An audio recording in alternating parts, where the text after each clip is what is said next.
৩২ নম্বর যে ধুলোয় মিশিয়ে দেওয়ার যে ব্যাপারটা, এটাতে এটা যেহেতু প্রি-প্ল্যান ছিল না, হু, এটা হু। ক্ষোভের বহিঃপ্রকাশ ছিল।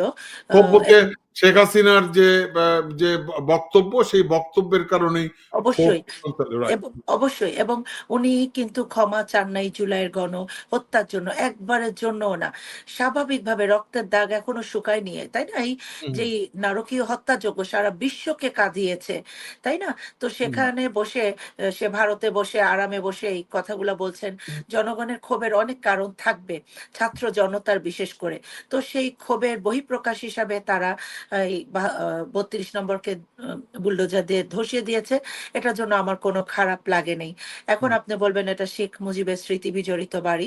ওকে। এই বাড়ির পিছনেও ইতিহাস আছে। এই বাড়িটাও আ দখলকৃত বাড়ির মধ্যে পড়ে।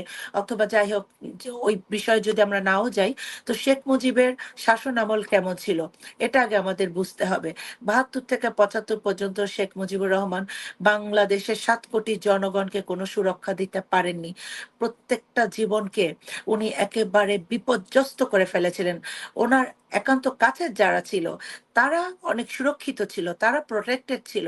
কিন্তু এর বাইরে জনতা যারা ছিল, তাদের মানে শান্তি ছিল না। আপনি দেখেছেন যে ৭৪ এর দুর্ভিক্ষের সময়, ওই সময়তে আ উনার ছেলের বিয়ে, উনার ২ ছেলের বিয়ে উপলক্ষে আপনার বাইরে থেকে মদ আমদানি করা হয়েছে, সিগারেট আমদানি করা হয়েছে। বড়, বড় পত্রিকাতে ওগুলো লিখা হয়েছে। ওই সময় ব্যাংক ডাকাতি ছিল।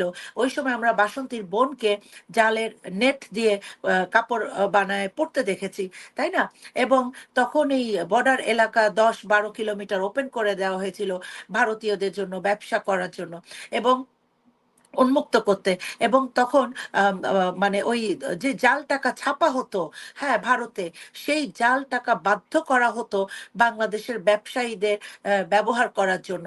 তো এই যে একটা জুলুম নিপীড়ন ছিল, এরপরে যে রক্ষী বাহিনীর অত্যাচার ছিল, মানে এগুলা মানে আ বলার না।